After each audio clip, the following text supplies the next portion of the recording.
Welcome back to Threadhead TV. This is Jude Bell. Thank you for joining me. Today is a project mashup of two things that I love, which is quilt blocking and sustainability.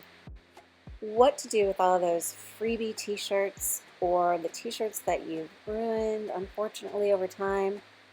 Don't throw them away. Don't put them in a landfill. Turn them into something brand new. I am cutting my squares 4 inches, and this allows for a 3-inch square with seam allowances when it is sewn into the t-shirt. I love how this project turned out so much that I'm doing a whole series of quilt block t-shirts. I hope you will follow along. If you want more specific, detailed instructions, go to the link down below to my Instructables tutorial where I have all the instructions written out. I also have an Etsy store called the Emerald Rainbow Project. Come and check it out, and I appreciate your support.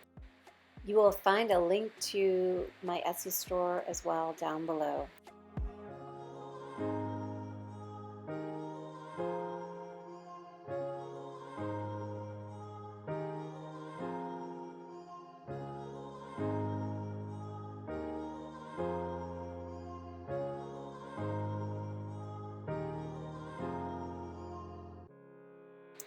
I've got my raw material from which to cut my front panel.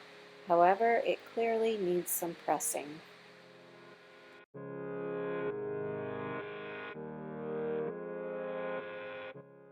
chose a shirt from my wardrobe where I liked the fit and used that as my pattern, giving myself a little bit extra for seam allowance.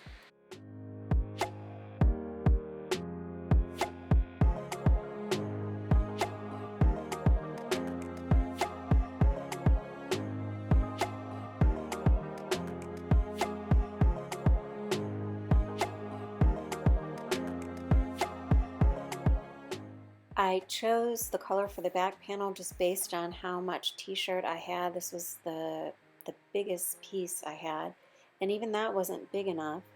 I needed to add a piece from the front to make it wide enough for my back bodice. And here I have pieced it together, and I'm ready to cut out the back panel.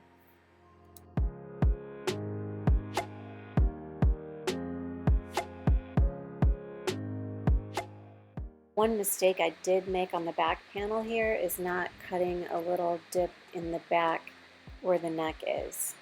Next, you will sew the front bodice to the back bodice at the shoulder seams and the side seams. This is such a great project that to finish off the neckline and the sleeves, we are going to reuse the hems that we cut off of the original t-shirts to make our squares. So hang on to the hems, because you can use that as a pseudo ribbing for the neckline and the sleeves.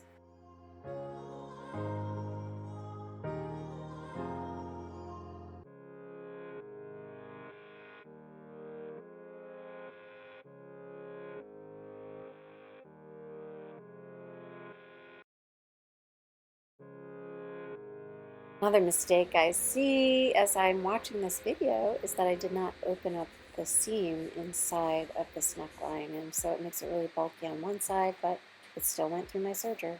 So I have 2 seams here, one there that was already in the hem and one that I just made, and now I'm constrained by this.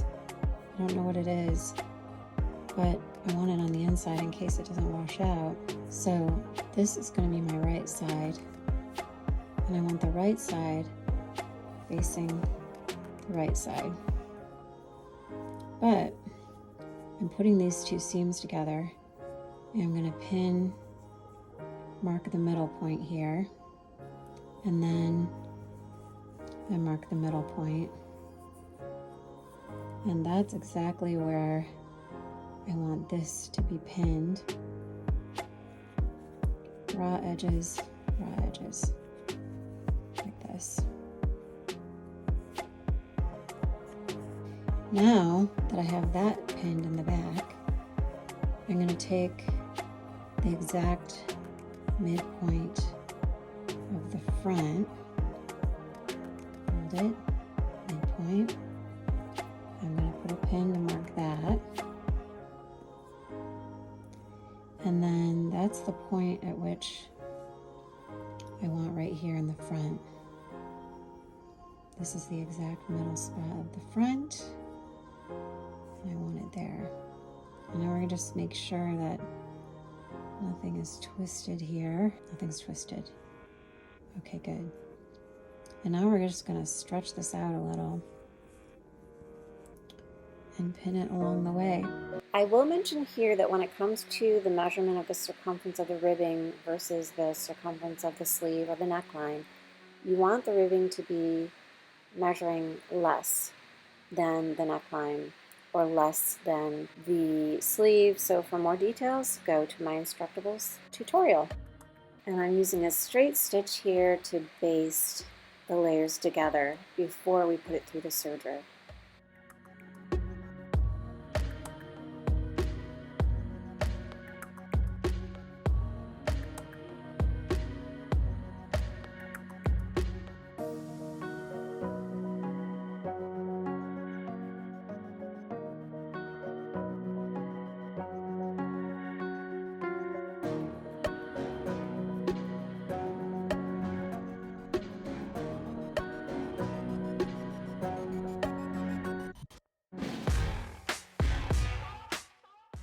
You might be tempted to skip this basting step, but don't take any shortcuts because this is what's going to give your garment a professional finish, and don't need the pins when it comes to serging.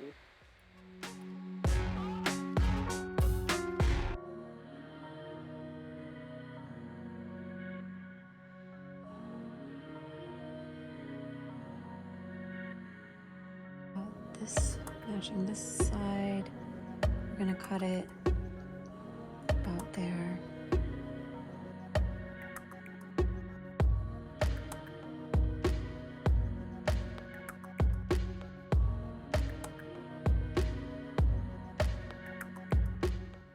Thank you for joining me on Threadhead TV. This is where we make fashion sustainable. Come on back for more great projects.